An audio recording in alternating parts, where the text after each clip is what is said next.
This holiday season, we all wish for hope and healing. Children and families who spend their holidays at the hospital deserve a reason to believe in first steps, in giggles, high fives, and hugs. For 150 years, Children's National Hospital has provided world-class care and groundbreaking research. Please donate today to help patients and healthcare heroes this holiday season. Visit childrensnational.org/holiday. That's childrensnational.org/holiday.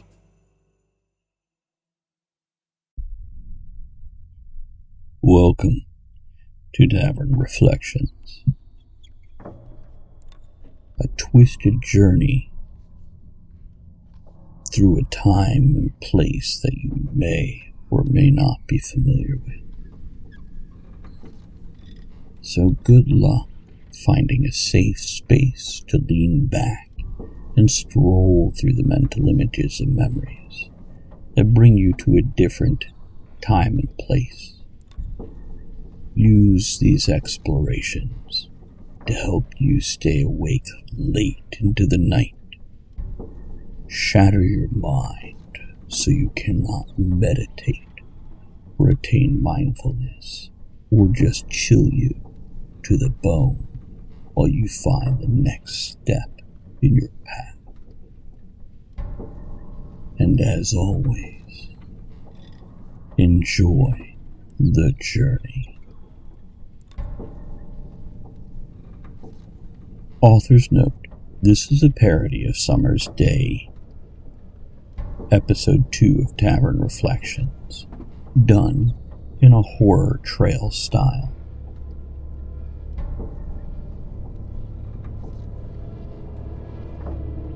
Summer Day from Hell. You're standing in your home, looking at the bright sunshine pouring through the cracked and tarnished window, the golden light splintering across the floor. You hear the air conditioner cough to life and feel a chill run across your skin. Your summer clothes not substantial enough to block out the thoughts of what is to come. The smell of your home is all around you, and though it should be comforting and well known, you hardly notice it because of what awaits you. You step to the front door, gripping the handle, your knuckles turning white, and you twist the knob. The door opens and you step outside into the warm summer day and pull the door closed behind you, feeling the hot metal of the knob under your feet. Your skin starting to move as you pull it away. Everything in front of you promises an inviting and delightful day in the sun, but you know better. As the door creaks and slams shut, you feel the wash of warmth and light envelop you. As you stand totally outside in the shining sunlight, where you hope you can be safe, you raise your face, close your eyes, and soak in the killing rays of the sun. You hear the sound of birds calling in the distance, and the constant chorus of insects, and you smell the sense of growing things in the air. Opening your eyes, you see the inviting green grass waiting for you, and move forward. Moving down the steps, you squint in the bright sunlight. The light, puffy clouds dot the wide expanse of the light blue sky. The small flock of sparrows, dark front of you, chirping and weaving, bloody chunks in their claws as they head towards their daily sunny chores. You step on the grass and feel the blades crunch under your feet, your toes sinking into something warm and mushy, and you look down to see the remnants of a dog's lunch squeezed between your toes, brown, soft, warm goo raising up to cover the top of your foot.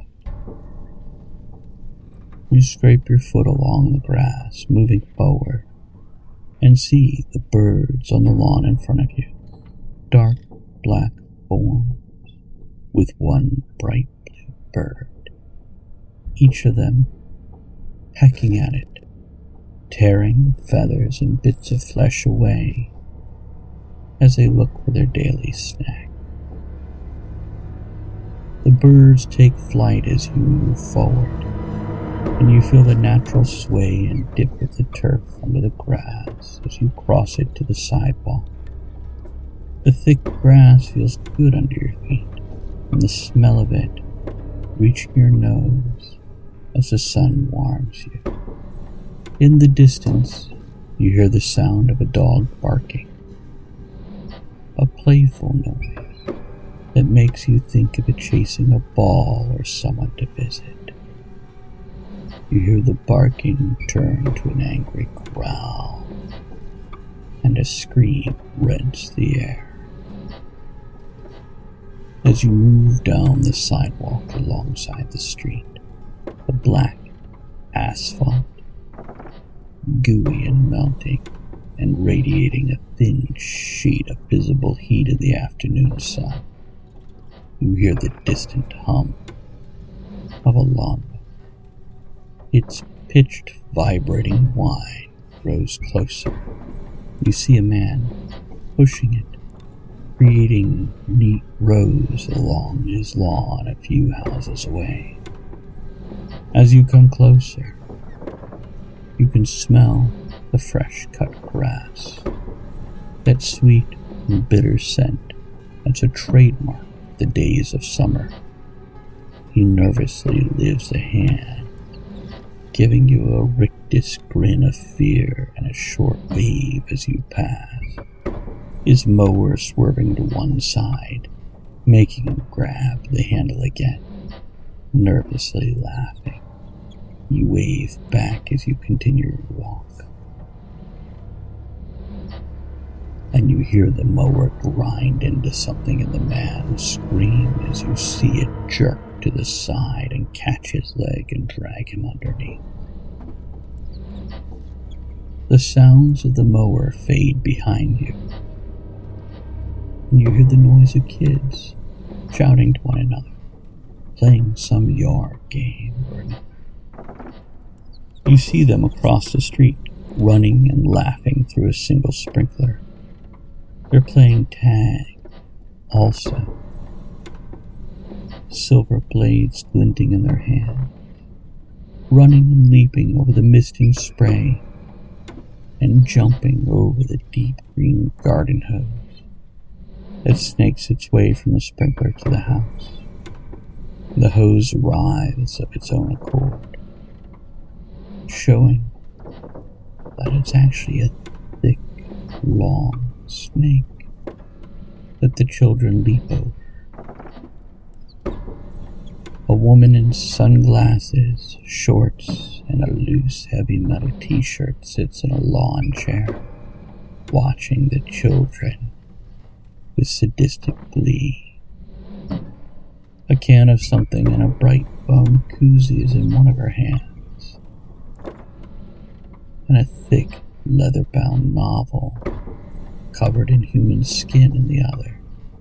She waves the book in your direction and turns and shouts something at the kids.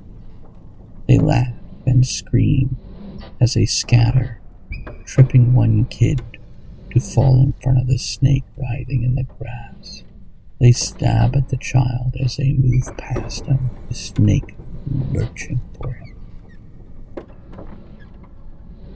Continuing down the block, the smell of a charcoal grill reaches you, and the aroma of a backyard barbecue tickles your senses.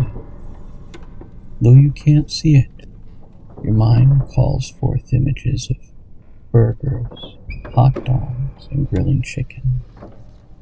You can't help but wonder if they have grilled corn, watermelon, lemonade to go with it. And the smell of human flesh burning on the grill reaches your senses, and you have to wonder, is it Grandma, a stranger, or perhaps one of the children that didn't do their chores? The hum of tires on the street and the sharp ching-ringing of a handlebar bell rises through the air.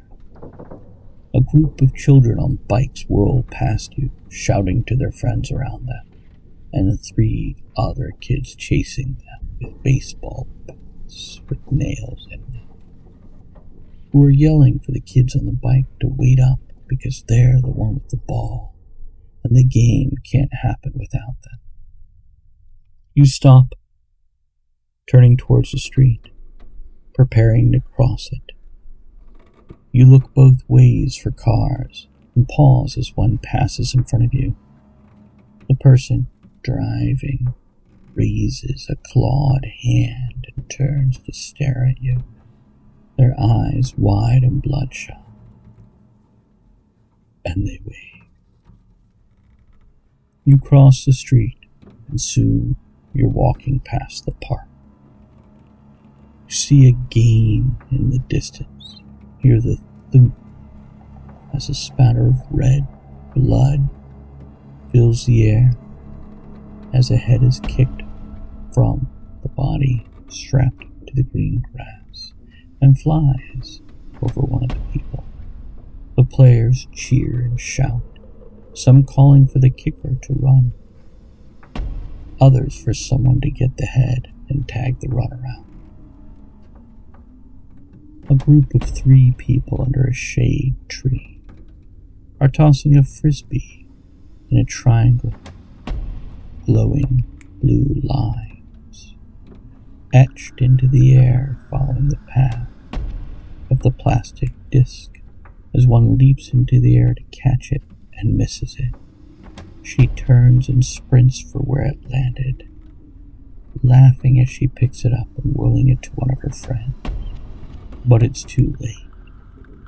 The mystical symbol has been broken, and something lashes around her legs and drags her towards the center. The discordant tinkling of music drifts across the grass, pavilions, and picnickers coming from the parking area ahead of you. An ice cream truck sits there, and thoughts of frosted lemonade, cartoon figure ice cream treats, and candy come to your mind, and you head towards the place where you can get yourself something sweet. Standing in line, you wait your turn, watching excited kids and equally excited adults each order their favorite, prick their finger and dab it on the paper, and turn away, unwrapping the delight they'd chosen.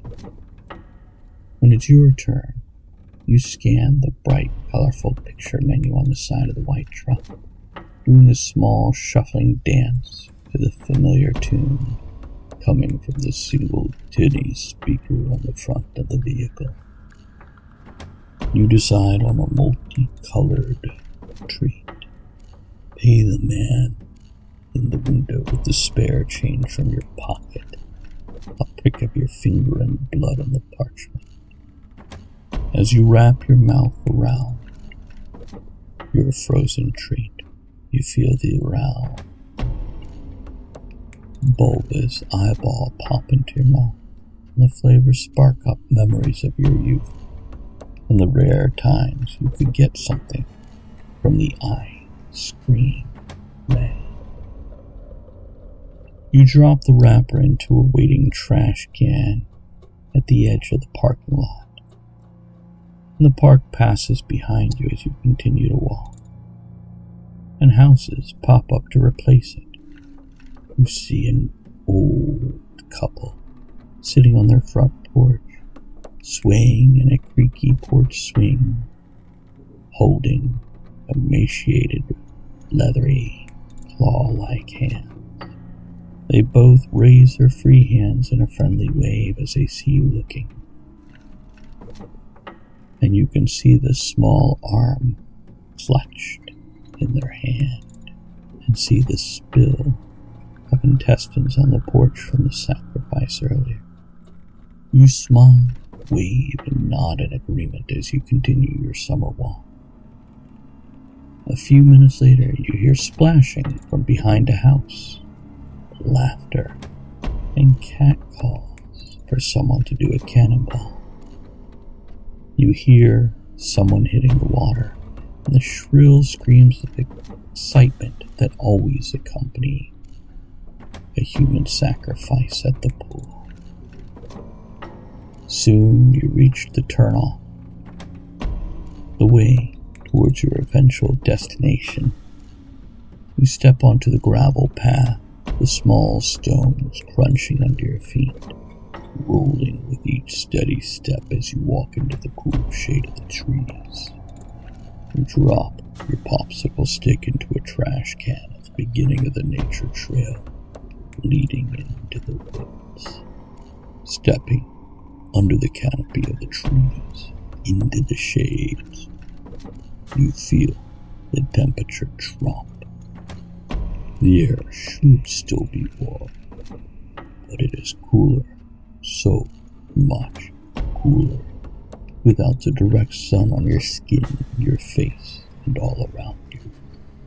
Your breath mists in front of you. Your eyes adjust to the dim surroundings, and you see the natural archway of the tree branches above you, interlinking like the ceiling of a cathedral made by Mother Nature herself. The light filtering down in sickly yellow beams. You sigh, close your eyes, and lift your chin. The wind screeches through the leaves and branches. The rustle and sway is like a minor symphony in a minor key, done by nature herself, and you hear the accompanying high-pitched scream of insects join the song. The scratch and scuttle of little claws on the bark of the trees makes you open your eye. You see two squirrels running in a spiral down a trunk, bounce across the falling leaves, causing a crackle crunch of pops, and up another tree.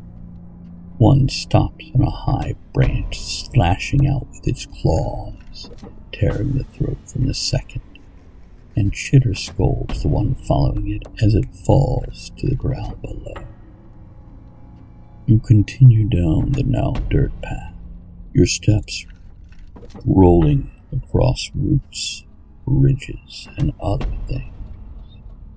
The pungent smell of damp leaves, decaying in drifts off to the side of the path, reaches your nose, blending with the sickly, sweet smell of human flesh, decaying in the distance also.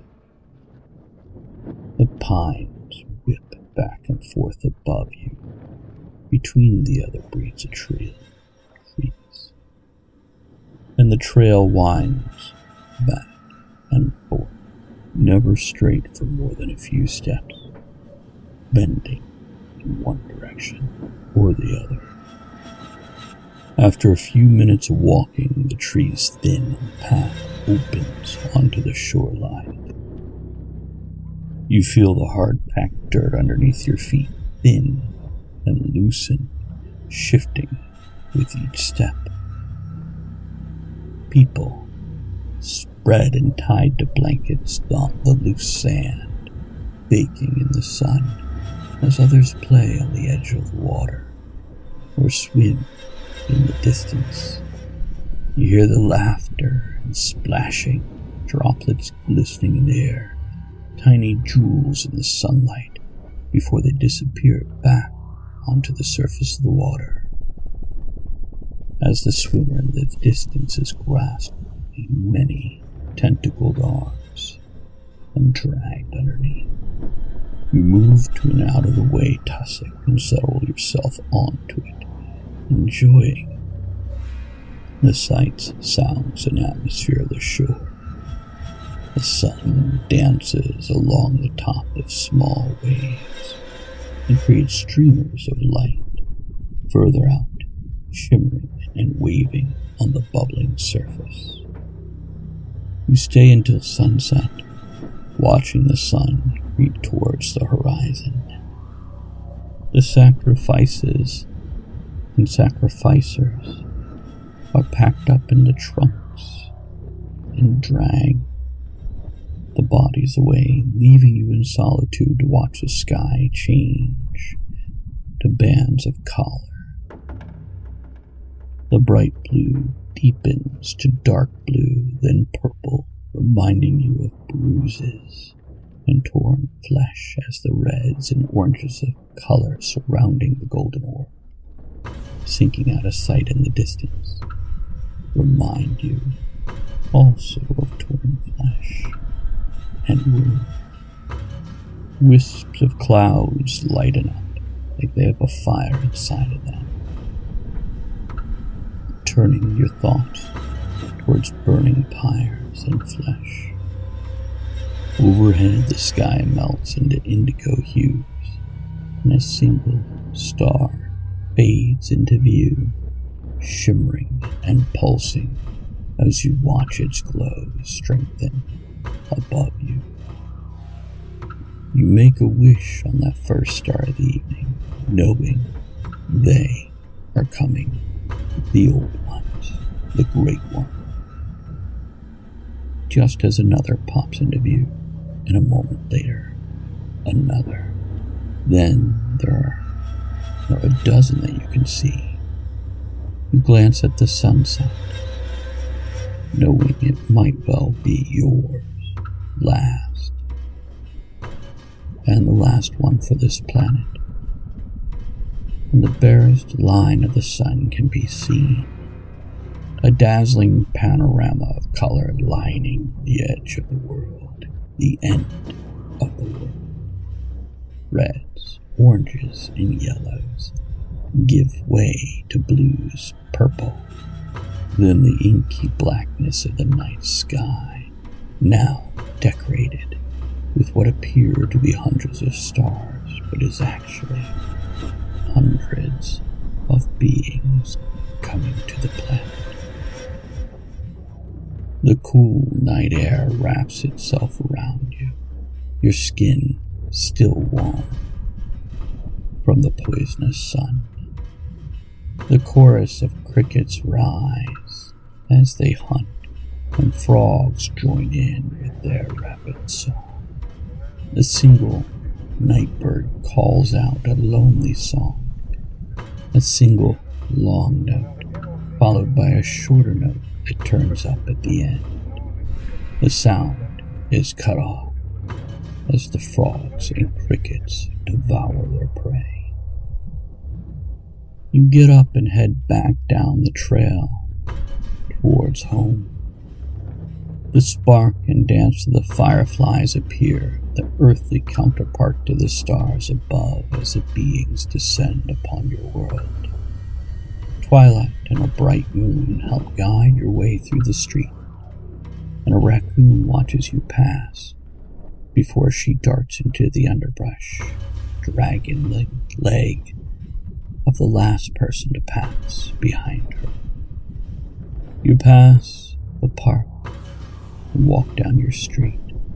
You hear a boombox from behind a house, and the chanting of people, the flickering light of torches dancing on the house beside the gathering, the clink of glasses and knives meeting stone are joined by laughter as they rise to meet the night as you move towards your home. As you step onto the grass, heading across it towards the steps that'll lead to your door, you know it's been a hell of a day.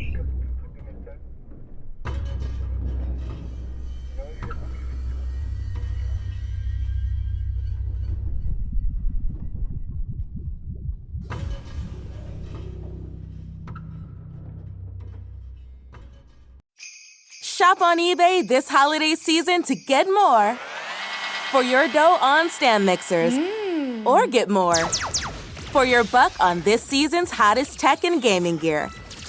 And on eBay, you can even get more bling for less cha-ching on jewelry. You can get more because you save more on premium brands with eBay's exclusive deals. Get more when you get it on eBay. Shop on eBay this holiday season to get more for your dough on stand mixers, or get more for your buck on this season's hottest tech and gaming gear. And on eBay, you can even get more bling for less cha-ching on jewelry. You can get more because you save more on premium brands with eBay's exclusive deals. Get more when you get it on eBay.